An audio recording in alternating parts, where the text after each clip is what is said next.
सोचिए, एक मुल्क और उसके 12 शहरों पर एक साथ हमला हो जाता है।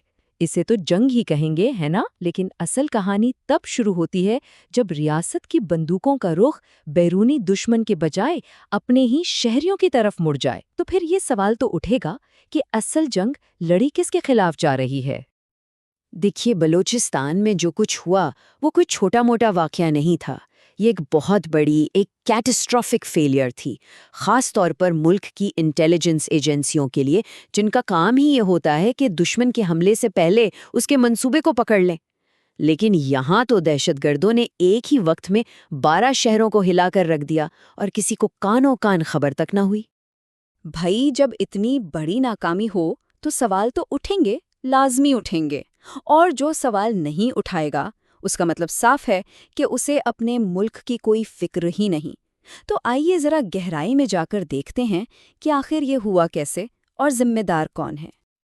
अच्छा, हमलों के फौरन बाद तवक्को के मुताबिक पाकिस्तान की हुकूमत और फौजी एस्टैब्लिशमेंट की तरफ से एक बयान आया और उसमें जिम्मेदारी हस्बे मामूल एक बैरूनी ताकत पर डाल दी गई।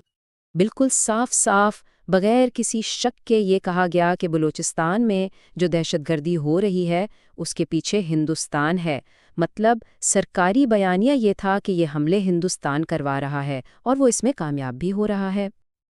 अब यहाँ एक लम्हे के लिए रुक कर सोचिए, अगर कोई मुल्क आप पर हमला करता है तो आपका रद्द-ए-अमल क्या होगा? जाहिर है, एक भरपूर जवाबी कार्रवाई ही होगी ना? और यही यही तो सबसे हैरानकुन बात है। इल्ज़ामात की बौछार कर दी गई, लेकिन हिंदुस्तान के खिलाफ कोई एक भी अमली कदम नहीं उठाया गया।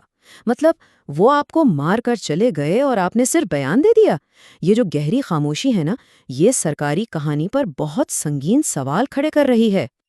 तो सवाल ये है कि अगर जवाब बाहर नहीं दिया जा रहा तो फिर रियासत की सारी तवानाई, सारे वसाइल आखिर लग कहाँ रहे हैं?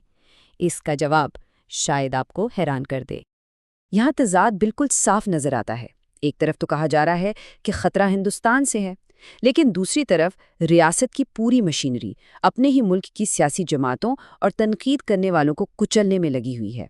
सितम ज़रीफ़ी देखें, दहशतगर्दी की मजम्मत पीटीआई कर रही है और हुकूमत मजम्मत पीटीआई की कर रही है।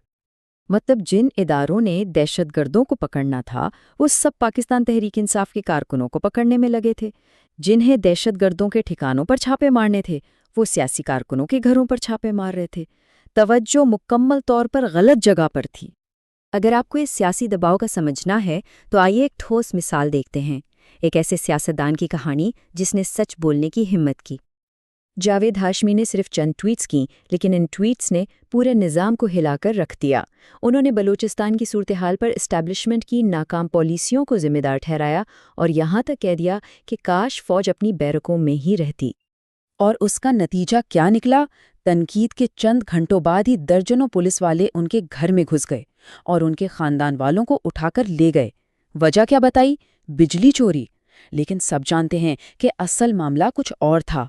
ये एक वाज़े पैगाम था कि खबरदार, तनकीद बर्दाश्त नहीं की जाएगी। लेकिन इस सब से भी ज़्यादा ख़तरनाक और परेशान कुन बात वो थी जो हमलों के दौरान बलूचिस्तान की सड़कों पर देखने में आई। एक ऐसा मंजर जिसे देखकर इदारों की आंखें खुल जानी चाहिए। वीडियोज़ में आप साफ देख सकते हैं कि दहशतगर्द रॉकेट लॉन्चर और कलाशनिकोव लेकर खुलेआम घूम रहे हैं और आम लोग, यहाँ तक कि बच्चे, उनके पास से आराम से गुजर रहे हैं। कोई वीडियो बना रहा है, कोई बस देख रहा है, कोई भाग नहीं रहा, किसी के चेहरे पर खौफ नहीं है। ये एक ऐसी खौफनाक हकीकत है जिस पर ठंडे दिमाग से सोचने की ज़रूरत है।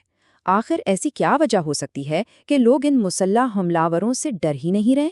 इसका एक ही मतलब है कि रियासत बयानिए की जंग बुरी तरह हार चुकी है। तो अब हम एक ऐसी जगह पर आ खड़े हुए हैं जहां मुल्क को अंदरूनी, बैरूनी और बयानिए के महाज पर, यानी हर तरफ से संगीन बहरान का सामना है। तो अब तस्वीर बिल्कुल साफ है।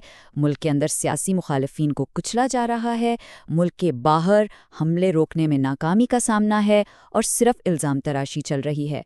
और सबसे बढ़कर ये कि अवाम का रियासत पर से एतमाद उठता जा रहा है, जो किसी भी मुल्क के लिए सबसे बड़ा खतरा होता है। और आखिर में बस यही सवाल बचता है कि जब आपकी सारी ताकत اور توجہ اپنے ہی شہریوں کو دبانے پر اور سوال اٹھانے والی آوازوں کو خاموش کرنے پر لگی ہو تو پھر اس ملک کی سرحدوں کی اور اس کے لوگوں کی حفاظت کون کرے گا؟ یہ ایک ایسا سوال ہے جس کا جواب ڈھونڈنا اس ملک کی بقا کے لیے انتہائی ضروری ہے۔